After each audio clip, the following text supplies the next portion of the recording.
Hello my dear friends, welcome to my YouTube channel. चलिए आइए अब हम नॉवल का पार्ट नंबर 3 स्टार्ट करते हैं। आयला ने मीर जियाद हैदर के आलीशान ऑफिस में कदम रखा था। 2 दिन के बजाय उसने खुद को पूरा हफ्ता देकर देख लिया था, मगर जियाद के हवाले से उसके जज्बात में कोई कमी नहीं आई थी। मीर जिया उसके दिल में उतर चुका था।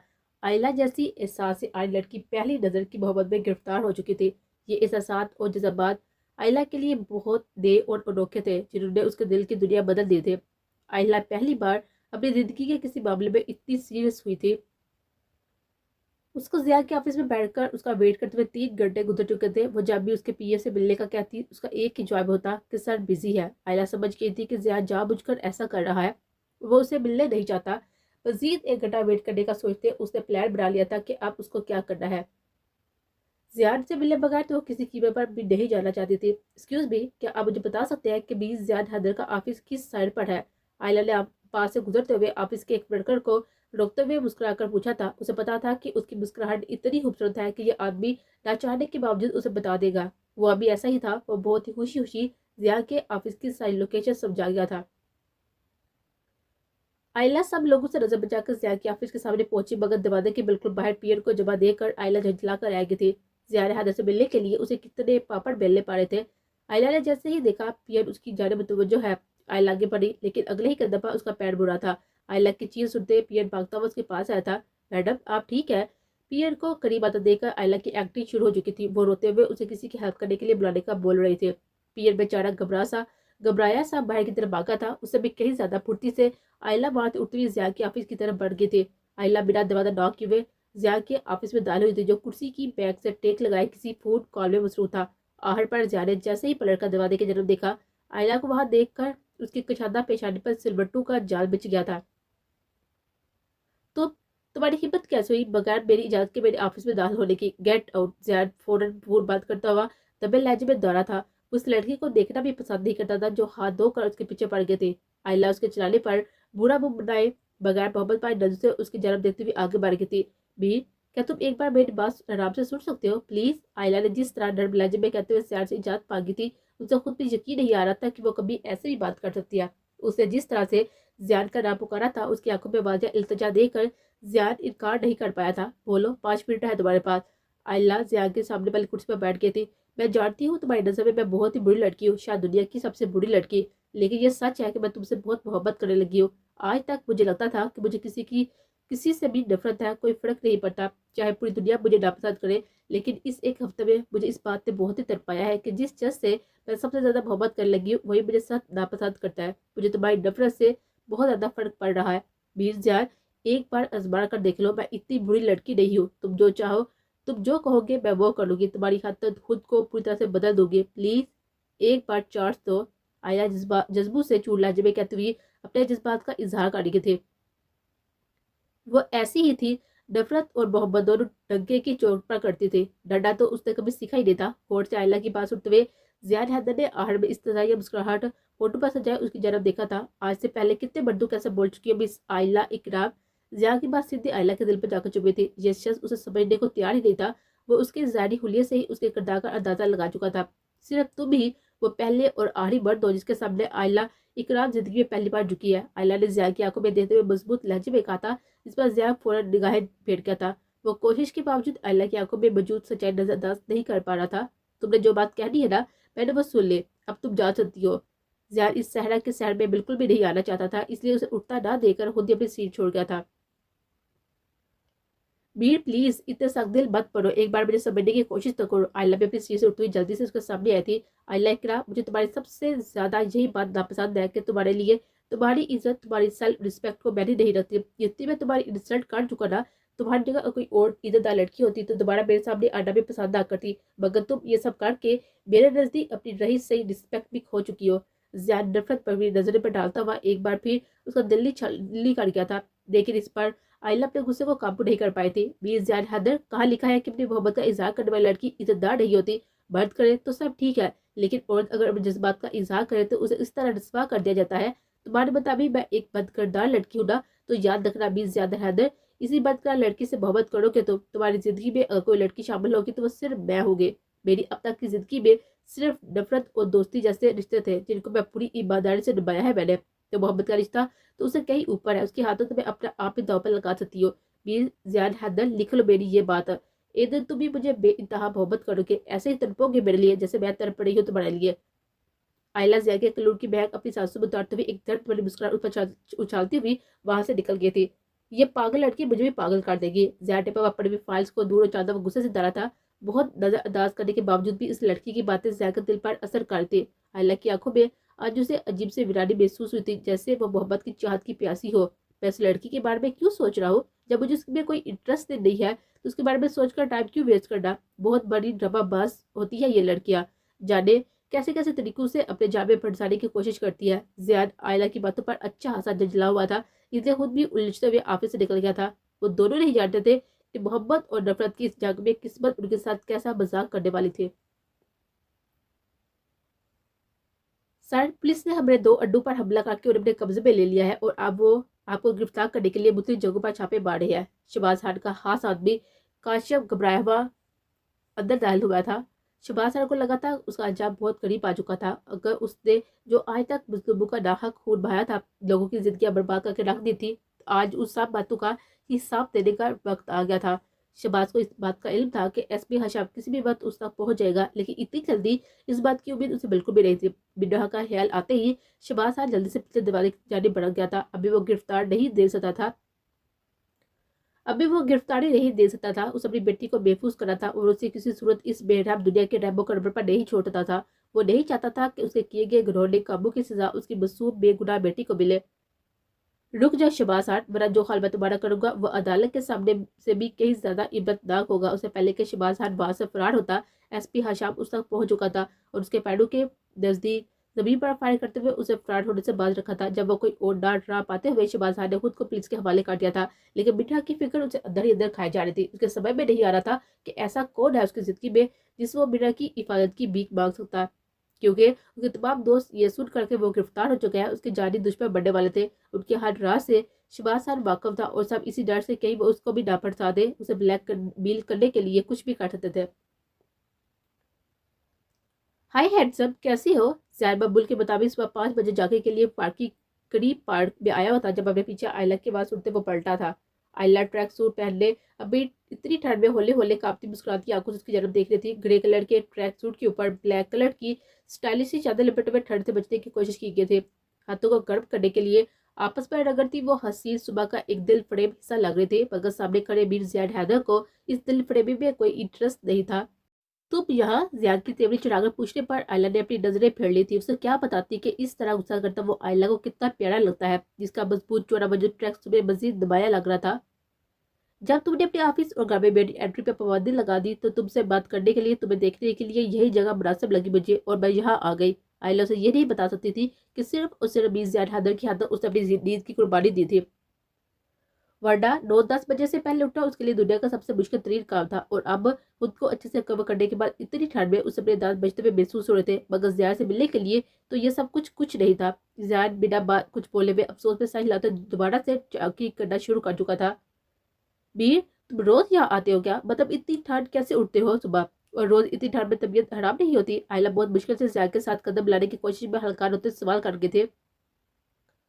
बहुत बार सुबह 5 बजे इतनी सुबह नहीं होती, जागे के लिए नहीं तो नमाज के लिए तो हर कोई उठता है, मगर आप जैसे लोगों को कहा इन बातों का होश? जिया की तर्ज पर आयला के कदम वहीं पर रुके थे जब से उसकी बाबा उसे छोड़कर गई थी। उसे तो अल्लाह से नाराजगी का इजहार करते हुए नमाज पढ़ा ही छोड़ दिया था। आज जिया की एक छोटी सी बात उसे उसकी इतनी बड़ी गलती और कोताही का एहसास दिला गई थी। उसे खुद से वादा किया था कि आज से वो बाकायदगी से नमाज पढ़ना शुरू करेंगे।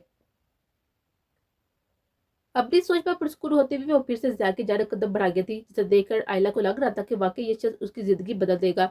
उफ अल्लाह जी, तुम थकते नहीं हो? बस भी करो अब। 2 चक्रों में ही आयला की हिम्मत जवाब दे गई थी। वह जिया से बात करने की वजह से उसके साथ साथ भाग रही थी। जिया जहाँ बुझ कर उसे पीछा छुड़वाने के लिए अपने कदम मजीद तेज कर देता। इसी चक्कर में आयला अब बुता से हाँप पड़े थे। आयला को पानी पीकर साहस बहाल करता देखकर जिया आगे बढ़ गया था। यह लड़की की सोच से भी ज्यादा चिपकू, जिद्दी और पागल थे। देखो, तुमसे बात करने के लिए मैं कितनी मेहनत कर रही हूँ, प्लीज 2 मिनट बैठकर मुझसे बात कर लो। आयला एक बार फिर से उसके करीब आकर अब की बार साथ चलने की बजाय उल्टे कदमों उसके आगे चलने लगे थे। आयला का रुख जिया की जानब था। मैं तुम्हें कितनी बार बता चुका हूँ, तुम जैसी फजूल इंसान के लिए मेरे पास बिल्कुल भी टाइम नहीं है। जिया ने उसे जवाब देते हुए साइड से निकलना चाहा, जब पीछे पड़ा हुआ पत्थर न देख पाने की वजह से आयला को ठोकर लगी थी। उससे पहले कि वो सर के बाल नीचे गिरती, ज़िया को एक हाथ से इसका बाजू पकड़ते, दूसरा बाजू उसके कमर के गिर्द रखते उसे गिरने से बचाया था। इस चक्कर में दोनों काफी करीब आ गए थे। आयला ने ज़िया की शर्ट को सीने से अपनी मुट्ठी में जकड़ा लिया था। ज़िया हल्का सा आयला के ऊपर झुका हुआ था। मीर ज़िया हैदर की गुर्बत, उसकी महसूस खुशबू और अब ये हसीन मंजर आयला को बेहोश सा कर गया था। ज़िया, जिसने आयला को बहुत बुरी तरह से गिरते देखा, सहारा दिया था, अब उसकी वलाना मोहम्मद पाश नजर पर सारी मरम्मत और इंसानियत बारे में जोते हुए आयला बिना सीधा किए हुए छोड़ दिया था और ज़िया उसे जमीन पर पढ़ा चुका था। आयला की कमर इतनी जोर से नीचे लगी थी कि वो दर्द से बिल बिला कर कमर पर हाथ रख के ज़िया को गुड़ने के अलावा कुछ नहीं कर सकती थी। अगर मदद कर ही दी थी तो शुक्र का मौका भी दे देते, इतने जोर से क्यों वापस गिरा दिया मुझे? आयला इसी पोजीशन में जमीन पर गिरे में ज़िया से सवाल कर रही थी, क्योंकि मुझे एहसास हो गया था कि कुछ लोग बिल्कुल भी मदद के काबिल नहीं होते। ज़िया बिना आयला की जानब दोबारा देखे हुए आगे बढ़ गया था। हाय मेरे महबूब के ये अदास मुझे उसके इजहार मोहब्बत से पहले ही न कहीं ऊपर पहुंचा दे। आयला उसके गुरेज और नजरअंदाज करने वाली हरकत पर फिदा होती हुई वही गिले घास पर सर टका गए थे। ये वाला ड्रेस कैसा रहेगा? आयला ने जैसे ही ऑरेंज कलर की खूबसूरत से फ्राक जिसके ऊपर बड़ा सा दुपट्टा था पर हाथ रखा, बिन्ना डाल सब्जी से उसकी तरफ देखा। तुम अपने लिए शॉपिंग कर रही हो ना? बिन्ना के अंदाज पर आयला मुस्कुरा दी थी। मीर जान को मेरी ये ड्रेसिंग नहीं पसंद, इसलिए अब मैं इसी टाइप की ड्रेसिंग पहनने की कोशिश किया करूंगी। आयला की बात पर बिन्ना ने उसके दोनों हाथ थामते हुए रूह अपनी जगह बुरा था।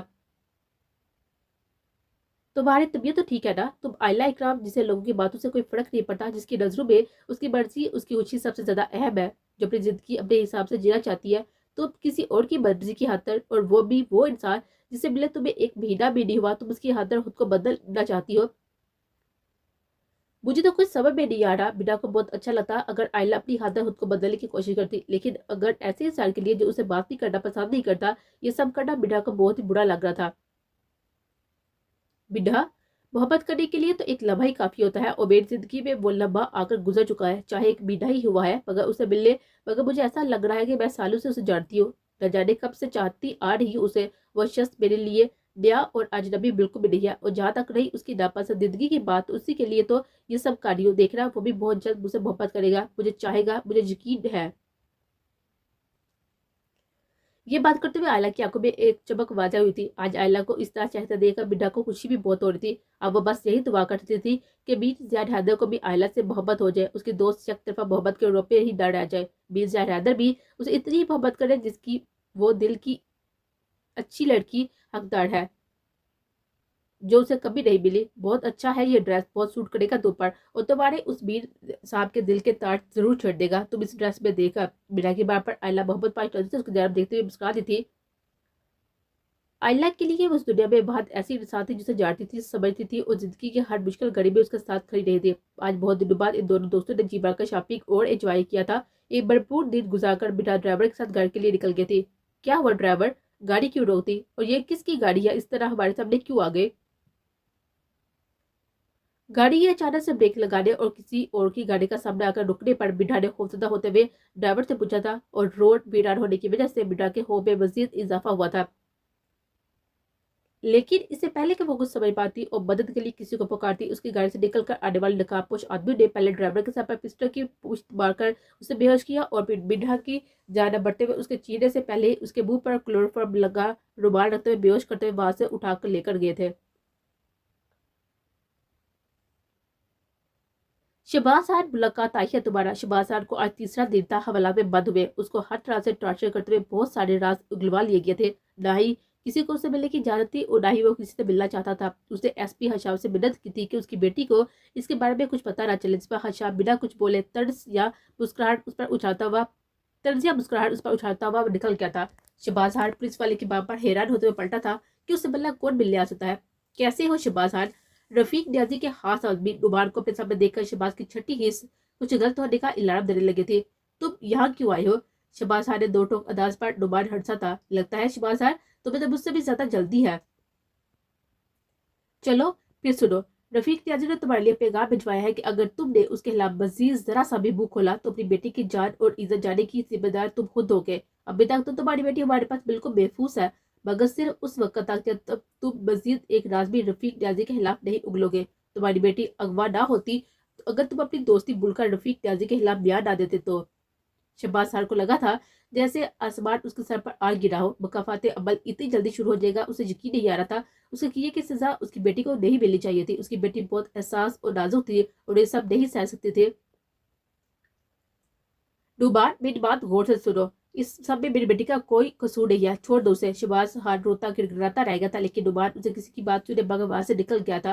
मुझे एसपी हशाम से मिलना है अभी और इसी वक्त, खुदा के लिए उसे बुलवा दो। शहबाज खान ने वहां तैनात पुलिस एहलकार को बुलाकर मिन्नत करते हुए उसके आगे हाथ जोड़ते थे। जब आहड़कार मसलसल उसके 2 घंटों की मृत्यु के बाद एसपी हशाम को उस पर तरस आ ही गया था। शहबाज खान, इतनी जल्दी तुम्हारा सारा करोड़ मट्टी में मिल जाएगा, यकीन नहीं आ रहा, कहीं ये भी तुम्हारी कोई चाल तो नहीं। हशाम की बलबाती नजरें शहबाज खान के चेहरे पर टिकी हुई थी। देखो एसपी, तुम जो कुछ मुझे बोलोगे मैं करूंगा। मैं कसम खाता हूँ हर लिहाज से तुम्हारे साथ तावर करूंगा। खुदा के लिए मुझ पर एक एहसान कर दो। मेरी बेटी को रफीक नियाज़ ने अगवा कर लिया। मेरी मसूम बेटी इस दरिंदे के पास बिल्कुल भी बेफूस नहीं है। वो बेकसूर है, उसे मेरे कामों के बारे में कुछ पता नहीं है। और तुम खुद भी तो यही कहते थे ना कि किसी बेगुनाह को तुम कुछ नहीं होने देखो। मेरी बेटी बिल्कुल बेगुनाह है, उसे बचा लो। शहबाज खान हशाम के आगे हाथ जोड़ते हुए उसके पैरों पर आग गिरा था। उसकी हालत ऐसी हो रही थी, वह ऐसे तरफ था जैसे कोई उसकी शाहराग पर मुसलसल छुरियां चला रहा हो। शहबाज खान की बात सुनते ही हशाम ने गुस्से से मुठियां बीच ली थी। उसकी पेशानी पर उभरने वाली सिलवटें उसके अंदर के गुस्से का पता दे रही थी। बिढ़ा का मासूम चेहरा और नाजुक सराफा उसकी आंखों के सामने घूम गया था। वो किसी बात पर डरती, किसी पर डट कर जवाब देती। हशाम को किसी भी तरह की सजा की हकदार और बिल्कुल भी नहीं लगे थे। वो बिना शहबाज खान को कोई जवाब दिए तेज कदम से वहां से निकल आया था। उसे किसी भी कीमत पर उस लड़की को महफूज करना था।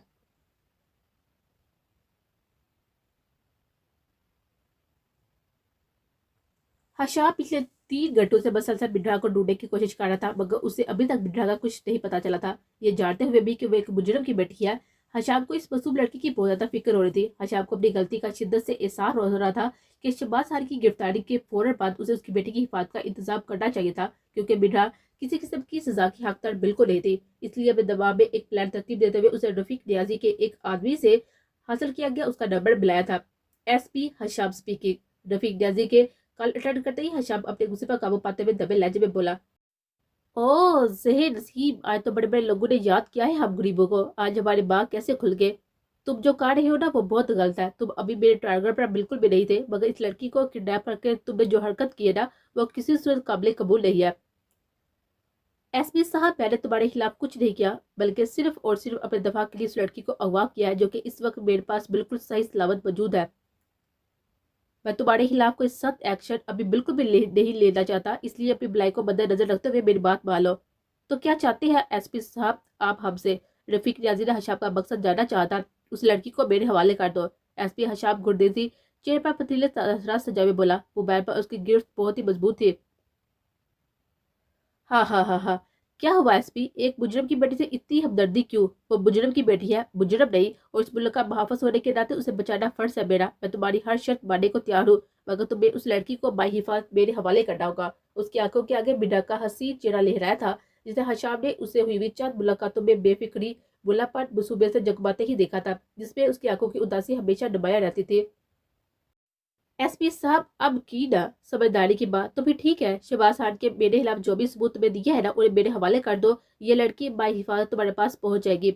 बहुत बड़ी कीमत मांग रही हो तुम।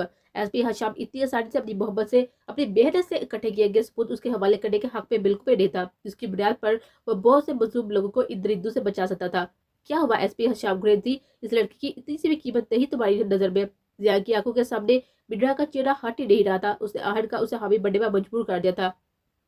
ओके ठीक है, मैं तैयार हूँ। अगले 1 घंटे के अंदर मुझे वो लड़की चाहिए। सर, क्या आप उसकी बात मान लेंगे? अगर ये लोग खुद को बहुत बड़ा खिलाड़ी समझते हैं तो मैं भी उन सब का बाप हूँ। अच्छा, आपकी जहीन आंखें बता रही थी कि वो रफीक नियाजी के साथ कुछ उल्ट ही गेम खेलने वाला है। उसी वक्त उसके नंबर पर रफीक नियाजी की लोकेशन सेंड की गई थी, जहाँ से अभी वो बात कर रहा था। हशाम को उसे इतनी लंबी बात करने का एक मकसद ये भी था। बिरहा को जैसे ही होश आया था, उसने खुद को किसी बंद कमरे में रस्सियों से जकड़ा हुआ पाया था। पहले तो उसका जहन कुछ समझ नहीं पा रहा था कि उसके साथ हुआ क्या है, वो यहाँ कैसे पहुंची। लेकिन फिर बेहोश होने से पहले वाला वाक्य याद आते ही उसका दिमाग बाउफ हुआ था। ओ माई गॉड, मेरा किडनैप हो चुका है। डोरो डर खौफ की जैसे उसे अपनी जान हलक में अटकते हुए महसूस हुई थी। वो समझ नहीं पा रही थी कि उसने भला किससे क्या दुश्मनी है, उससे किसने और क्यों किडनैप किया। उसकी नाजुक कलाइयों पर रस्सी इतनी साथी से बांधी गई थी कि वो जख्मी हो चुके थे। बिना नहीं जानती थी कि वो कितनी देर बेहोश रही है, लेकिन अब होश भी आई उसे बहुत देर हो चुकी थी। अभी तक कोई उसके कमरे में नहीं आया था। उसकी आंखों से मुसलसल आंसू जारी थे और ज़बान पर यहाँ से इज्जत के साथ सही सलामत निकल जाने की दुआ थी। बिना कुर्सी की बैग से साइड टका में आंखें मूंदे हुए थी जब उसे दरवाजे पर आहट महसूस हुई। वो डर कर मारे खुद में सिमटती सीधी हुई थी। उसी लम्हे एक नकाबपोश शख्स ने जल्दी से अंदर दाखिल होते हुए दरवाजा बंद करके लॉक कर दिया था। यह देख बिना को अपने जिस्म से जान निकलते हुए महसूस हुई थी। कौन हो तुम? क्यों लाए हो मुझे यहाँ? मैंने क्या बिगाड़ा है तुम्हारा? उस शख्स ने अपने करीब बातें देखकर बिना रोते हुए चलाई थी, जिस पर उस शख्स ने मजीद करीब आते हुए बिना के होठों पर अपनी हथेली तले कैद कर लिए थे और दूसरे हाथ से बिना की रस्सी खोलने लगा था। बिना जोर जोर से सर हिलाकर अपने होठ आजाद करवाने की कोशिश कर रहे थे, लेकिन उसकी मजबूत गिरफ्त के आगे नाकाम रहे थे। रस्सी के खुलने के साथ साथ उसका खौफ भी बढ़ रहा था। जैसे ही शख्स ने बिना को आजाद किया, उसे दिक्कत देते हुए पीछे दिमाग से जा लगे थे। उसका वजूद डर खौफ के बारे कांप रहा था और आंखें बसंत होने की वजह से लाल हो चुके थे, जिसकी ये हालत नकाब के अंदर मौजूद एसपी हशाम गुरदेदी से देखी नहीं गई थी। बिना के बहुत ही करीब आते हुए हशाम ने चेहरे पर बांधा हुआ रुमाल नीचे सरका दिया था। बिरहा का डरा सहमा हुआ रोया रोया चेहरा हशाम को बहुत करीब था। इस अजनबी लड़की के लिए पिछले 4 घंटों में वो जितना हवार और परेशान हुआ था, ये वही जानता था। बिरहा हैरत और बेयकीनी से आंखें पार में हशाम की तरफ देख रही थी। हशाम ने उसके गिर्द दीवार पर अपना एक बाजू फैलाए झुककर सरगोशी करनी चाहिए थी। उसे ये बताना चाहा था कि वो अब बिल्कुल महफूज है। हशाम उसे अब तक कुछ नहीं होने देगा। मगर उससे पहले ही दरवाजे पर होने वाली दस्तक पर हशाम होश में आते जल्दी से सीधा हुआ था और बिना के कुछ भी सोचे समझे से पहले उसके मुंह पर रुमाल रखते उसे वापस बेहोश कर दिया था। उन्हें जल्द अज जल्द यहाँ से निकला था। बहुत एहतियात से उन्हें कांधे पर डाले हशाम वहां से निकल आया था। रफीक न्याजी से बात करने के बाद हशाम बिना टाइम जाए कि वे ट्रेस की के जगह पर पहुंचा था। रफीक एक खास आदमी को तो वह पहले ही अपने साथ मिला चुका था, जिसकी वजह से वो बहुत आसानी से बिना को रखे जाने वाली जगह पर पहुंच चुका था और अब रफीक रियाजी की आंखों में धूल झोंकते आराम से बिना को वहां से निकाल कर लेकर गया था।